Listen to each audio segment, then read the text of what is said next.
आएको छौँ हैन। यो चाहिँ सब्सिडी ड्याम हो, तपाईहरुले म देखाएँ है। यो चाहिँ कालीगण्डकीको सब्सिडी ड्याम हो है। ओ डेप्थ भनेको हैन 26 मिटर रहेको छ है। त्यहाँ यस्तो स्ट्रक्चर बनाउनु भनेको त धेरै नै गाह्रो कुरा हो। हामी मेन ड्यामतिर लाग्दैछौँ है गाइस। यो वाटर लेभल के भन्नु त? वाटर लेभल पानीको फ्लो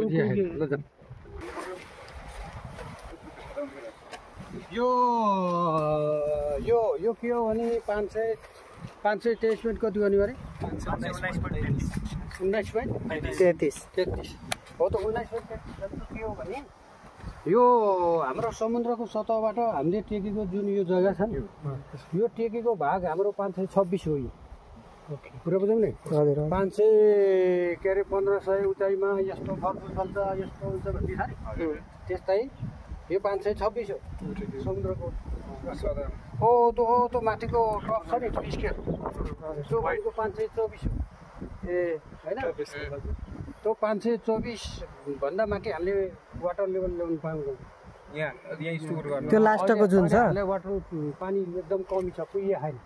जति जेनेरेसनलाई चाहिने हो त्यो पानी छैन अहिले खोलामा पानी हैन। तर 524 मा आएपछि हामीले फ्याँक्नुपर्छ। उता गेटबाट फ्याँक्ने हो यो भनेको हामीले पानी फ्याँक्ने भनेको त्यो साइडबाट हो। यो खास मेन गेटहरु यिनी हो। यताबाट मात्र त्यो गर्ने हो। यो भनेको इन्टेक हो। यताबाट इन्टेक हो। पढिया छ कि नि? यो इन्टेकको भाग हो।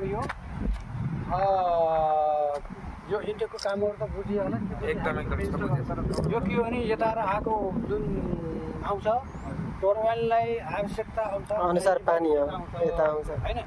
नचाहिने पानी जति उतार जान्छ। तर अहिले के छ भन्दा हामीलाई सबै पानी चाहिएको छ। पानी वाटर लेभल के भयो भन्दाखेरि लो छ।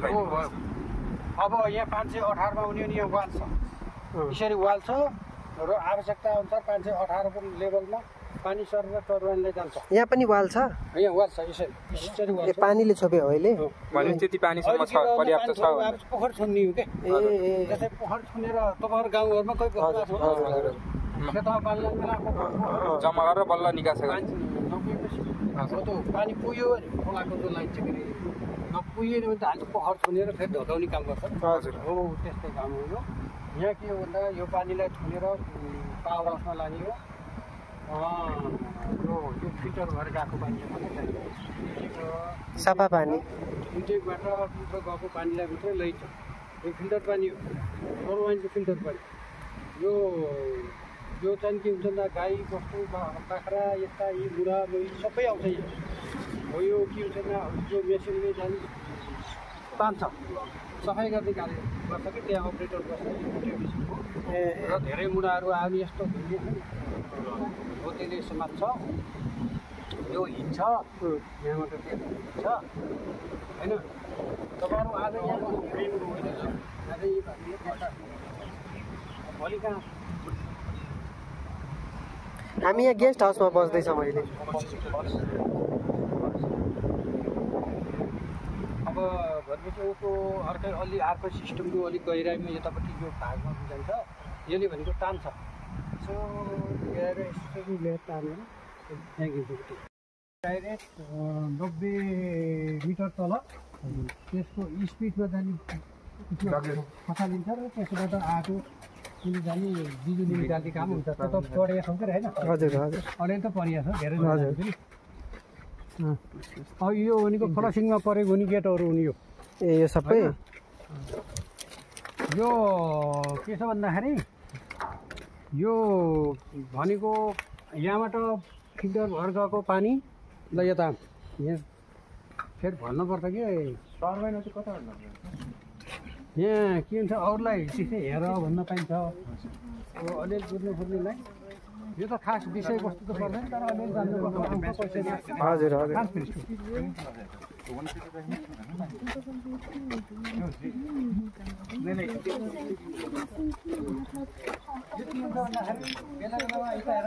त्यसैको लागि आज कस्तो हुन्छ भन्दाखेरि हामी केही महत्त्व दिएन हामीले मजा हुने क्या हामीले त्यसै बेकारमा केही फाइदा छैन केही तपाईँहरूलाई ज्ञान दिनु भनेको है यो के हो भने यो उताबाट आएको पानी यहाँ के हुन्छ भन्दा जाम हुन्छ अगाडिपट्टि हजुर यो जाम भएपछि हामीलाई आवश्यकता अनुसार पानी जति बाढी आए पनि हामीलाई पानी पुग्दैन के हुन्छ भन्दा आएको फोहोर जति यसरी प्लास्टिक यो त पानी त्यसै ढाकिन्छ ढाकेपछि हामीलाई आवश्यकता तरवारले चाहिएको पानी यहाँबाट पुग्दैन हजुर त्यसपछि हामीले के गर्छौँ भन्दा यो अर्कै सिस्टमको छ जस्तो मर्सिङले के छ भन्दा सबै अब फ्लसिङ गर्नु पऱ्यो भने सबै सटडाउन गर्नुपर्छ यहाँ पुरै सटडाउन गर्नु पर्दैन जस्तै 75 मेगावाट उत्पादन हुने गरी यो साइड छ कि यहाँ वाल छ एउटा वालको मात्रै फ्लसिङ गरिन्छ फ्लसिङ भनेको यहाँ बालुवा हुन्छ यो बालुवालाई यताको गेट लगाइन्छ र त्यताको गेटहरू खोलिन्छ खोलेपछि उतो